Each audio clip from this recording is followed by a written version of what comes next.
The anime opens with the birth of a child, whose very first sight is his mother smiling down at him with overwhelming joy.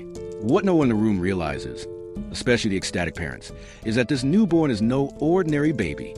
He is a reincarnated soul, fully aware that he has lived an entire previous life and remembers every inconvenient detail of it. Inside his tiny body resides the mind of a grown adult. He thinks clearly, reasons logically, and immediately understands the situation. Unfortunately, he is still stuck in the body of an infant, which means no speaking, no walking, and no dramatic monologues about existential rebirth just yet. To add insult to injury, a status screen appears before him. A quick glance confirms his expectations. Every stat sits firmly at the bottom. Apparently, reincarnation does not come with a starter pack. Moments later, the king of the Mirror Empire enters, and the child nearly panics upon realizing that he has been reborn into royalty. The king names the newborn Noah, unknowingly assigning him a lifetime of responsibility before he can even lift his own head. Soon after, a loyal servant reports that Noah possesses an unusually strong affinity for water magic. Without hesitation, the king appoints him as the future head of Almeria, a district renowned for its abundant water resources and water magic users. This decision occurs while Noah is still young enough to consider blinking a major achievement. The king then orders Noah's stats to be displayed publicly throughout the palace. As expected, most of the values remain at the lowest tier, earning nods of approval from the onlookers. Then the water magic stat appears. At merely 1 minute old, Noah's rank already reaches SS. The room freezes, jaws drop, and common sense briefly evacuates the palace. Meanwhile, Noah checks his own stats and notices something completely different. The numbers do not match what everyone else sees, leaving him confused while the rest of the palace celebrates, and his father proudly lifts him higher, blissfully unaware of the complications ahead. 6 years pass, and Noah grows into a small boy. Despite his appearance, his maturity far exceeds his age, backed by memories from his previous life. The palace staff adore him, impressed by his intelligence and impeccable manners. One morning, as he eats breakfast with the grace of a seasoned noble, a maid informs him of the crown prince's arrival. The visitor is Albert Arart, a man widely regarded as a force to be reckoned with. Recognizing the significance of the visit, Noah ends his meal early and goes to greet him. The crown prince arrives alongside the fourth prince, and both immediately take note of Noah's flawless etiquette.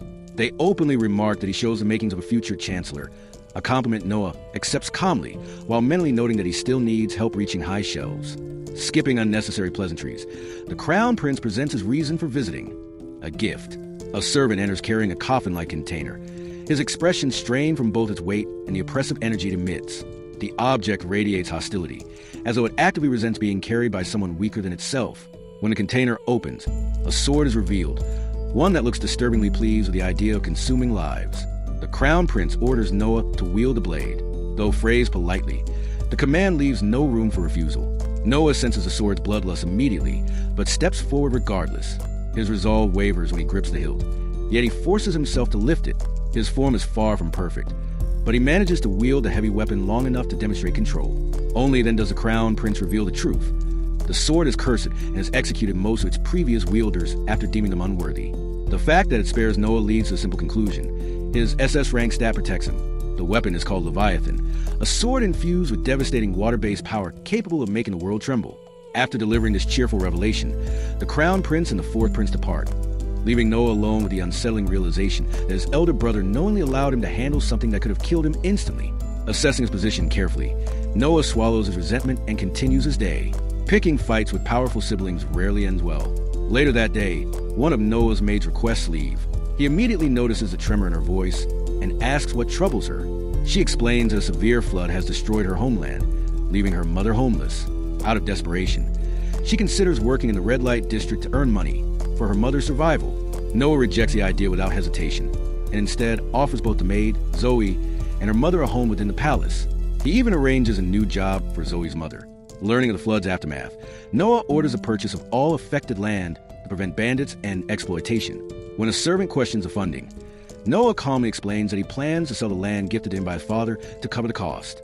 The following day, Noah travels to the region. The fourth prince warns him against using Leviathan, explaining that survival does not equal permission.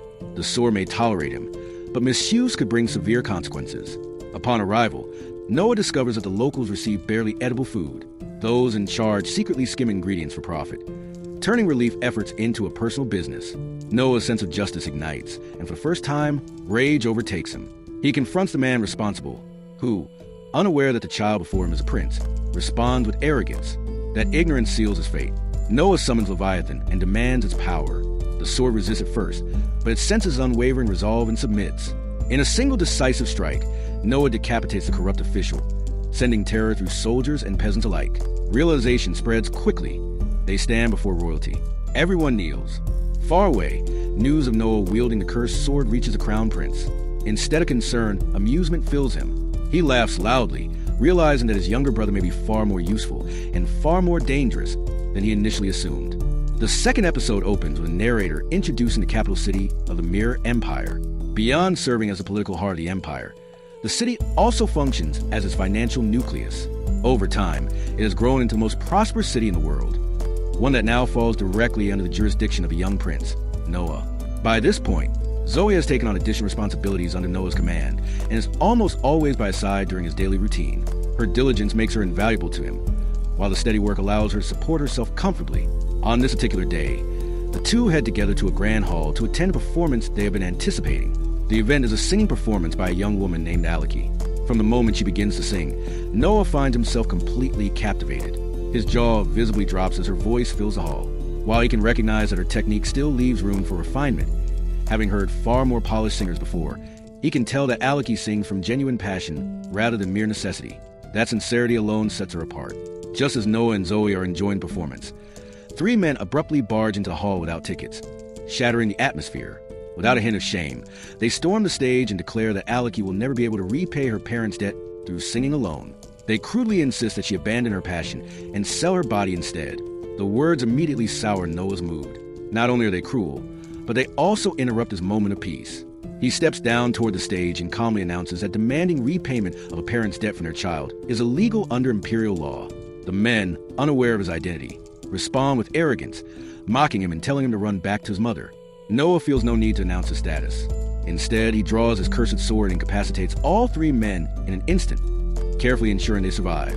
Terrified both physically and emotionally, the men scramble out of the hall, shouting desperate threats that they will return. After restoring order, Noah approaches Aleki and offers to sponsor her singing career with a payment of 25 reins. The offer overwhelms her with joy. He then politely asks her to finish the song, explaining that he would like to hear how it ends. By sunset, Noah returns to his palace, only to find the same three men kneeling at the front gates.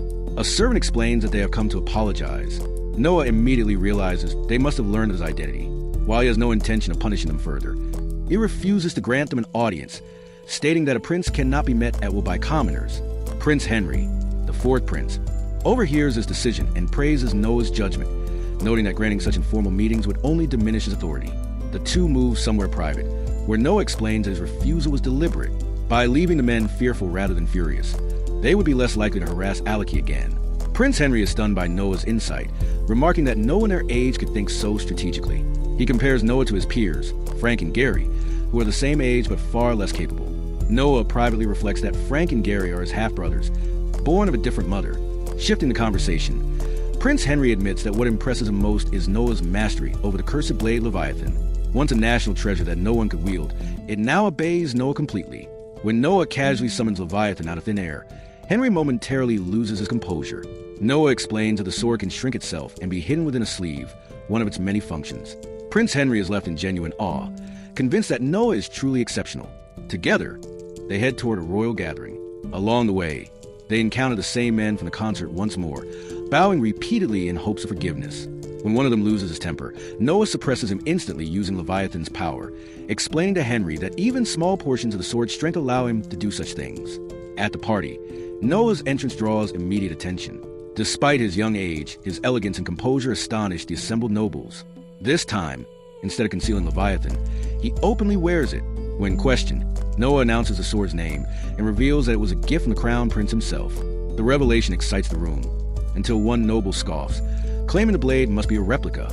Before Noah can respond, Leviathan erupts in fury, releasing a dark aura that grips everyone present by the throat. Panic spreads instantly. Noah calmly suppresses the sword and orders it to stand down, having sensed that it was enraged on his behalf. Rather than fear, the nobles are left even more impressed by how completely Noah has tamed the cursed weapon. Having proven his point, Noah spares the insulting noble without further incident. As introductions continue, one guest captures Noah's attention: Byron Allen and his daughter, Cindy.